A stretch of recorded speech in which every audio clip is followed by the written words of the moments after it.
Okay, നമ്മൾ കഴിഞ്ഞ ദിവസം പഠിച്ചിരുന്നത് ഏതായിരുന്നു? OS കമ്മ്യൂണിക്കേഷൻ ആയിരുന്നു അല്ലേ? OS കമ്മ്യൂണിക്കേഷൻ നമ്മൾ ലാസ്റ്റ് കണ്ട ലാബുകൾ എന്ന് പറഞ്ഞു കഴിഞ്ഞാൽ മൂന്ന് ലാബുകൾ ചെയ്തു. ഒന്ന് simple case OS command detect ചെയ്യുന്നതിനുള്ള സിമ്പിൾ കേസ് നമ്മൾ കണ്ടു. പിന്നെ അതിൻ്റെ ബ്ലൈൻഡ് OS കമ്മ്യൂണിക്കേഷനകത്ത് 2-3 മെത്തേഡുകൾ നമ്മൾ കണ്ടു. പിങ് യൂസ് ചെയ്ത് ആ ഒരു ഐ പിയിലോട്ട് ഹോസ്റ്റ് ചെയ്യില്ല, പിങ് വെച്ച് നമ്മളെ ഐ പിയിലോട്ട് ലോക്കൽ ഹോസ്റ്റിലോട്ട് പിങ് ചെയ്യുന്ന ഇത് കാണിച്ചു. പിന്നെ ടൈം ഡിലേ ബേസ് ചെയ്തുള്ള അറ്റാക്ക് കാണിച്ചു, വോയിസ് കമ്മ്യൂണിക്കേഷൻ കാണിച്ചു. ഓക്കെ, ഇനി നമ്മൾ ഇന്ന് പഠിക്കാൻ പോകുന്നത് exploiting blind voice communication using out of band OAST technique എന്ന് പറഞ്ഞ ഒരു ഇതാണ് കേട്ടോ. അതായത് ബ്ലൈൻഡ് OS നമ്മൾ ബ്ലൈൻഡ് OS കമ്മ്യൂണിക്കേഷൻ പഠിച്ചിരുന്നു അല്ലേ? അതുപോലെ തന്നെ ഇതിനകത്ത് ഔട്ട് ഓഫ് ബാൻഡ് ഒരു ടെക്നിക്കും കൂടെ ആഡ് ചെയ്യുന്നുണ്ട്. എന്താണ് OAST നമുക്ക് ജസ്റ്റ് നോക്കാം. OAST, out of band application security testing, uses external servers to see otherwise invisible vulnerabilities. What's introduced to further improve of DAST, dynamic application security model. Okay, ഇത് എന്താണെന്ന് പറഞ്ഞു കഴിഞ്ഞാൽ നമ്മൾ ഇവിടെ ഒരു എക്സ്റ്റേണൽ ആയിട്ടൊരു സെർവർ ആഡ് ചെയ്യും. ഓക്കെ, ആ സെർവർ ഇവിടെ എന്തെങ്കിലും ഒരു ഇൻവിസിബിൾ ആയിട്ടുള്ള വൾണറബിലിറ്റീസ് ഉണ്ടെങ്കിൽ ആ വൾണറബിലിറ്റീസ് ആ ഒരു സെർവറിൽ നമുക്ക് കാണാൻ പറ്റും, ഡിറ്റക്ട് ചെയ്യും. ഓക്കെ, അത് കാണാൻ പറ്റും. ഓക്കെ, അതിനാണ് നമ്മൾ OAST ടെക്നിക്സ് യൂസ് ചെയ്യുന്നത് കേട്ടോ. ഇത് മെയിനായിട്ട് ഇമ്പ്രൂവ് ചെയ്യുന്നത് DAST, dynamic application security testing എന്ന് പറഞ്ഞൊരു SAST എന്നൊക്കെ. സ്റ്റാറ്റിക്കും ഡൈനാമിക്കും ടെസ്റ്റിംഗ് ആണത്. മറ്റേ ഡൈനാമിക് ടെസ്റ്റിങ്ങിനാണ് ഇത് ഏറ്റവും കൂടുതൽ ഹെൽപ്പ് ചെയ്യുന്നത്. ഓക്കെ, അതായത് എങ്ങനെയാണ് വർക്ക് ചെയ്യുന്നത് ഇവിടെ കിടക്കുന്നത്. Attack from the out side. Okay, ഈ ഒരു ഇമേജ് നോക്കിയാൽ മതി. ഇത് കോഴ്സുകാർ തന്നെ കിടപ്പുണ്ട് ഇതിനെക്കുറിച്ചുള്ള ഡീറ്റെയിൽസ് കേട്ടോ. അല്ലെങ്കിൽ ജസ്റ്റ് ഉണ്ടാകും നമ്മൾ ആ ലാബ് എടുക്കുന്ന സമയത്ത് ഇവിടെ OS ക്ലിക്ക് ചെയ്ത് കഴിഞ്ഞാൽ അതിനെക്കുറിച്ചുള്ള കുറച്ച് ഡീറ്റെയിൽസ് കിടക്കും. ഇത്രേ ഉള്ളൂ. നമ്മൾ എക്സ്റ്റേണൽ ആയിട്ടൊരു സെർവർ വെച്ചിട്ട് ഇപ്പം വെബ്സൂട്ടിനാണെങ്കിൽ വെബ്സൂട്ട് കൊളാബറേറ്റർ എന്ന് പറഞ്ഞ സെർവർ ഉണ്ട്, അത് വെച്ചിട്ടാണ് നമ്മൾ കണ്ടുപിടിക്കുന്നത്. അപ്പോൾ ഇവിടെ നമ്മൾ ഓക്കെ അങ്ങനെയാണ് നമ്മളിപ്പോൾ ലാബ് ചെയ്യാൻ പോകുന്നത്. ഇതിപ്പോൾ എക്സ്റ്റേണൽ ഇപ്പം ഇത്രേ ഉള്ളൂ. OAST എന്ന് പറഞ്ഞാൽ എക്സ്റ്റേണൽ ഒരു സെർവർ വെച്ചിട്ട് നമ്മുടെ ഇൻവിസിബിൾ ആയിട്ടുള്ള എന്തെങ്കിലും വൾണറബിലിറ്റീസ് ഉണ്ടെങ്കിൽ അത് ക്യാപ്ചർ ചെയ്യുക എന്നുള്ളതാണ് ഇതിൻ്റെ മെയിനായിട്ടുള്ള ഉദ്ദേശം. ഓക്കെ, ഇവിടെ നമ്മൾ ജസ്റ്റ് ഒരു എക്സാമ്പിൾ ഇവിടെ പറഞ്ഞ NS lookup. ഓക്കെ, ഈ NS lookup കമാൻഡ് നമ്മൾ പഠിച്ചായിരുന്നു. എന്തിനായിരുന്നു NS lookup കമാൻഡ്? നമ്മൾ ടെർമിനലൊക്കെ ചെയ്ത് നോക്കിയത്. NS lookup എന്താണ്? ഒരു URL കിട്ടിക്കഴിഞ്ഞാൽ അല്ലെങ്കിൽ ഒരു ഡൊമൈൻ നെയിം കിട്ടിക്കഴിഞ്ഞാൽ അതിൻ്റെ IP കണ്ടുപിടിക്കണമെങ്കിൽ NS lookup വെച്ച് NS lookup എന്ന് പറഞ്ഞ ടൂൾ യൂസ് ചെയ്ത് നമുക്ക് കണ്ടുപിടിക്കാം അല്ലേ? ഇപ്പം IPനെ ഡൊമൈൻ ആക്കാനും ഡൊമൈൻ നെയിമിനെ IP തിരിച്ച് ഇത് ചെയ്യാനും കണ്ടുപിടിക്കാനും ട്രാൻസ്ലേഷൻ നടത്താനും ഒക്കെ ഇത് ഹെൽപ്പ് ചെയ്യും. ഈ ഒരു ടൂൾ ഹെൽപ്പ് ചെയ്യും അല്ലേ? അപ്പോൾ നമ്മളിവിടെ ഇപ്പോൾ ചെയ്യാൻ പോകുന്നു പറഞ്ഞു കഴിഞ്ഞാൽ ഓക്കെ, ആ രീതിയിലുള്ള ലാബാണ് നമ്മൾ ചെയ്യാൻ പോകുന്നത് കേട്ടോ. ഓക്കെ, ഞാൻ ഈ ഒരു ലാബ് ഒന്ന് ക്ലിക്ക് നമുക്ക് ചെയ്ത് നോക്കാം. Blind OS command injection with out of band interaction. അതായത് ഈ OAST ടെക്നിക്ക് യൂസ് ചെയ്തുകൊണ്ട് നമ്മൾ അതിനെ ഇൻജക്ട് OS കമാൻഡ് ഇൻജക്ഷൻ നടത്തുന്ന ഒരു ലാബാണ് കേട്ടോ. ഓക്കെ, ആക്സസ് ലാബ് കൊടുക്കാം.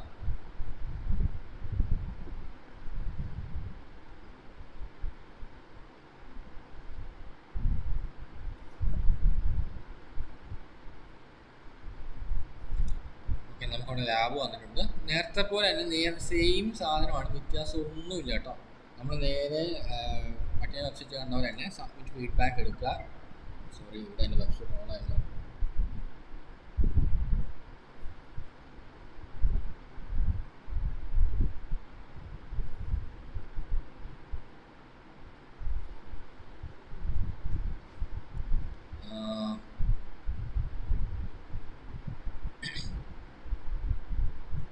ഇവിടെ എന്ത് പ്രശ്നം കാണിക്കുന്നുണ്ട്? നമ്മളൊന്ന് ലാബ് ആക്സസ് ചെയ്ത് നോക്കാം.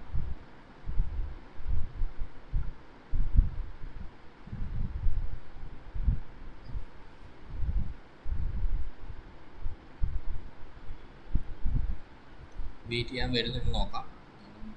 നേരത്തെ ഒന്നൊരു ലാബ് ചെയ്തായിരുന്നു, ഈ സെയിം ലാബ് ചെയ്ത് നോക്കിയിട്ടുണ്ടായി. ഓക്കെ ഓക്കെ, ഇതിനകത്ത് സബ്മിറ്റ് ഫീഡ്ബാക്ക്. അതിൽ നമ്മൾ നേരത്തെ ചെയ്ത പോലെ എന്തെങ്കിലും മെയിൽ എടുക്കുക. പിന്നെ എന്താണ് ഒരു മെയിൽ ഐ ഡി അല്ലേ, ഞാനൊരു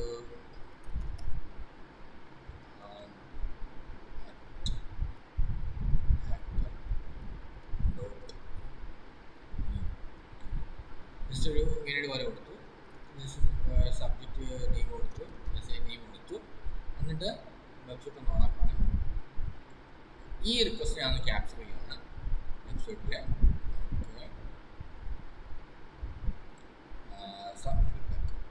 ഓക്കെ, എനിക്കിവിടെ റിക്വസ്റ്റ് കിട്ടി അല്ലേ. ഓക്കെ, കണ്ടോ, നമുക്കിവിടെ ജസ്റ്റ് ആ ലാബിലെ എന്താണ് ചെയ്യാൻ പറഞ്ഞു നോക്കാം. Lab information application execute as shell command contain user separate data details. The command is executed unsynchronously and asynchronously and has no effect on the application response. It not possible to reduce output location. To solve the lab, exploit the machine using DNS lookup. DNS lookup വെച്ച് അത് website കൊളാബറേറ്ററിൽ use ചെയ്താലേ കിട്ടുള്ളൂ എന്നിവിടെ പറയുന്നുണ്ട് കേട്ടോ. DNS lookup എന്ന് പറഞ്ഞാൽ നമ്മുടെ LS ലുക്കപ്പ് ആ ടൂൾ യൂസ് ചെയ്യാമെന്ന് പറഞ്ഞിട്ടുണ്ട്. ഇൻ കേസ് നിങ്ങൾക്ക് ചിലപ്പം നോർമൽ കേസിൽ നമ്മുടെ ഫയർഫോക്സിൽ മോസില്ല ഫയർഫോക്സിൽ ഇത് കിട്ടിയില്ലെങ്കിൽ, ലാബ് കോംപ്രമൈസ് ചെയ്യാൻ പറ്റിയില്ലെങ്കിൽ ഈ വെബ്സൈറ്റിന് തന്നെ ഒരു ലാബ് ഇതുണ്ട്. ഈ ഓപ്പൺ ബ്രൗസർ ഒന്ന് അടിച്ചു കൊടുത്തു കഴിഞ്ഞാൽ, ക്ലിക്ക് ചെയ്ത് കഴിഞ്ഞാൽ ക്രോമിയം ഓപ്പൺ ആയി വരും. അതിലൊന്ന് ചെയ്ത് നോക്കാൻ ഇവിടെ പറയുന്നുണ്ട്. നോട്ട് പോലെ തന്നെ ജസ്റ്റ് നോക്കുക. ഓക്കെ, വേണമെങ്കിൽ നിങ്ങൾക്ക് സൊല്യൂഷൻ നോക്കാം. ഓൾറെഡി ഞാൻ ചെയ്ത് വെച്ചിട്ടുണ്ട്, വേണമെങ്കിൽ ഒന്ന് ജസ്റ്റ് ഒന്ന് വെച്ചേക്കാം. ഓക്കെ, ഇവിടെ നമ്മൾ നേരത്തെ ചെയ്ത പോലെ എന്തായിരുന്നു, ഒരു കമാൻഡ് ഇൻജെക്ട് ചെയ്യാൻ പോവാണ് അല്ലേ. നമ്മുടെ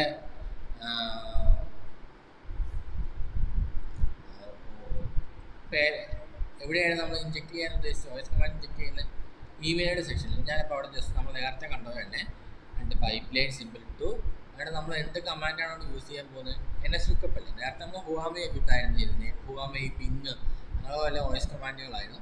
ഇവിടെ നമുക്ക് എന്തായിരുന്നു NS ലുക്കപ്പ് എന്ന് പറഞ്ഞ കമാൻഡ്. എന്തിനാണ്, IP കണ്ടുപിടിക്കാൻ വേണ്ടിയേ. NS lookup space. ഓക്കെ, ഇനി നമുക്ക് ഇവിടെ ഈ വെബ്സൈറ്റിനകത്ത് ഞാൻ പറഞ്ഞു നമ്മൾ OST ടെക്നിക്കാണ് യൂസ് ചെയ്യുന്നത് പറഞ്ഞു. അപ്പോൾ വെബ്സൈറ്റിനകത്ത് ഒരു കൊളാബറേറ്റർ ഉണ്ട്, അതായത് ഡാഷ് വെബ്സൈറ്റ് മുകളിൽ കണ്ടോ, ഈ മുകളിലത്തെ ഓപ്ഷൻ വെബ്സൈറ്റ് ക്ലിക്ക് ചെയ്യുക. അവിടെ വെബ്സൈറ്റ് കൊളാബറേറ്റർ ഫൈൻഡ് എന്നൊരു ഓപ്ഷൻ ഉണ്ട്, അത് ക്ലിക്ക് ചെയ്ത് കഴിയുമ്പോൾ ഇങ്ങനെ ഒരു പാനൽ വരും. ഇവിടെ കോപ്പി ടു ക്ലിപ്പ്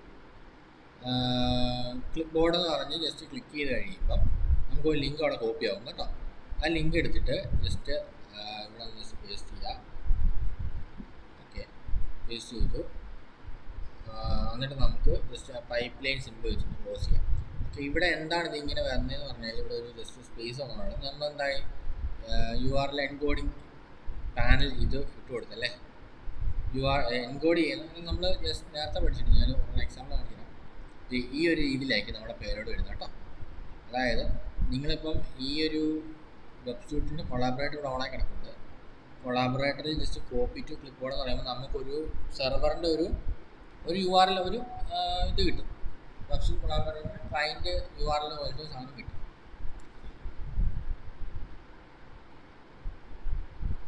കണ്ടോ, വെബ്സൈറ്റ് കൊളാബറേറ്റർ സബ് ഡൊമൈൻ കിട്ടും. ആ ഡൊമൈൻ എടുത്തിട്ടാണ് നമ്മളിവിടെ കൊണ്ട് പേസ്റ്റ് ചെയ്തത് കേട്ടോ. കൺഫ്യൂഷൻ അടിക്കണ്ട, ജസ്റ്റ് ഒന്ന് ലോജിക്ക് ഇട്ട് ചിന്തിച്ചാൽ മതി കേട്ടോ. ഇവിടെ നമ്മൾ സ്പേസ് ഇട്ടെന്ന് പറഞ്ഞു കഴിഞ്ഞാൽ അവിടെ എന്താണ് സ്പേസ് നമ്മൾ ഇവിടെ URL എൻകോഡിങ് ചെയ്യും. അതിന് വേണ്ടിയാണ്, എൻകോഡ് ചെയ്യാൻ വേണ്ടിയാണ് ഇത് യൂസ് ചെയ്തത്. ഓക്കെ, ഈ ജസ്റ്റ് ആയിട്ട് ഒന്ന് മൗസ് വെക്കുമ്പോൾ തന്നെ നമുക്ക് കാണാൻ പറ്റും കേട്ടോ. അവിടെ നമ്മൾ കൊടുത്ത പേലോഡിൻ്റെ ആ ഒരു ഇത് കിട്ടും. അടുത്ത പ്ലസ് കാണുന്നുണ്ടോ, ഇല്ലല്ലോ. ആ സ്പേസിനെ നമ്മൾ കവർ ചെയ്യുന്നുണ്ട്. സ്പേസിനെ നമ്മൾ എൻകോഡ് ചെയ്ത് കഴിയുമ്പം എന്തെങ്കിലും ഒരു പ്രത്യേക അഡീഷണൽ ക്യാരക്ടേഴ്സ് എന്തെങ്കിലും വരും. അത് നമ്മൾ ജസ്റ്റ് അവിടെ തന്നെ ആഡ് ചെയ്ത് കൊടുത്തു പ്ലസ് എന്ന് പറയാം കേട്ടോ. അല്ലെങ്കിൽ URL ജസ്റ്റ് കോപ്പി ചെയ്ത് ഇതുപോലെ സെലക്ട് ചെയ്തിട്ട് URL എൻകോഡ് എന്ന ഓപ്ഷൻ കൊടുത്താൽ മതി. നിങ്ങൾ സെലക്ട് ചെയ്തിട്ട് ഇവിടെ ഉണ്ടോ URL എൻകോഡ് എന്ന് പറഞ്ഞാൽ കിടക്കുന്നുണ്ട്. ഈ എൻകോഡ് പാർട്ട് ഇട്ട് കൊടുത്താൽ മതി. അതായത് കൺവേർട്ട് സെലക്ഷൻ എന്നൊക്കെ പറഞ്ഞിട്ടുണ്ടാവും. നിങ്ങൾക്ക് URL ഏത് ബേസ് വേണമെങ്കിലും നിങ്ങൾക്ക് അത് കൺവേർട്ട് ചെയ്യാം.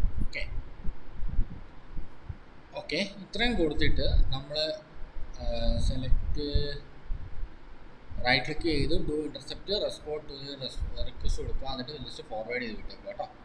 കുറേ ഫോർവേഡ് ചെയ്യുക.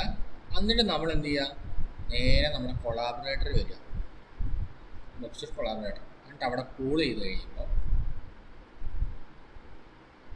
ഉണ്ടാവും കുറച്ച് കാര്യങ്ങൾ വരുന്നുണ്ട്. ഇതിനകത്ത് വേണം നമുക്ക് നമ്മൾ ഹുവാമി ലുക്കപ്പ് കമാൻഡ് യൂസ് ചെയ്ത് നമുക്ക് ഒരു അവിടെ നോർമൽ കേസുകളിലാണെങ്കിൽ ജസ്റ്റ് നമ്മൾ നോർമലി കണ്ടു ജസ്റ്റ് ഫോർവേഡ് ചെയ്തപ്പോൾ നമ്മൾ അവിടെ എവിടെയെങ്കിലും നമ്മുടെ IP കണ്ടായിരുന്നു.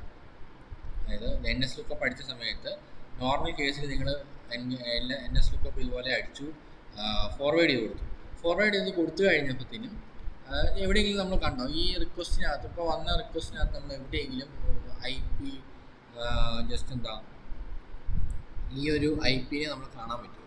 ഇല്ല, കാരണം ഇന്റേണൽ IP കാണാൻ പറ്റില്ല. അപ്പം ഇവിടെ ശരിക്കും ഒരു വൾനറബിലിറ്റി ഉണ്ട്. പക്ഷെ ആ വൾനറബിലിറ്റി കിട്ടണമെങ്കിൽ അതിനുവേണ്ടി കണ്ടുപിടിക്കാൻ വേണ്ടിയാണ് നമ്മൾ എക്സ്റ്റേണൽ ഒരു സെർവർ ഒരു വെബ്സൈറ്റിൻ്റെ കൊളാബറേറ്റർ വെച്ച് കൊടുത്തത്. അതിലത് കിട്ടിയിട്ടുണ്ട് കേട്ടോ, ക്യാപ്ചർ ചെയ്തിട്ടുണ്ട്. അതിൽ കണ്ടോ 2 റിക്വസ്റ്റ് ആണ് അവിടെ കിട്ടിയിരിക്കുന്നത്. ആ റിക്വസ്റ്റിനകത്ത് 2-നകത്തും IP വന്ന് നടക്കുന്നുണ്ടോ? IP വന്ന് നടക്കുന്നുണ്ട്. ഒരു IP 3.251.105.76 അടുത്ത് സെലക്ട് ചെയ്ത് എടുക്കുമ്പോൾ 3.248.186.2.5 എന്ന് പറഞ്ഞാൽ കിട്ടുന്നുണ്ട്. അത് ഈ ഒരു കൊളാബറേറ്റർ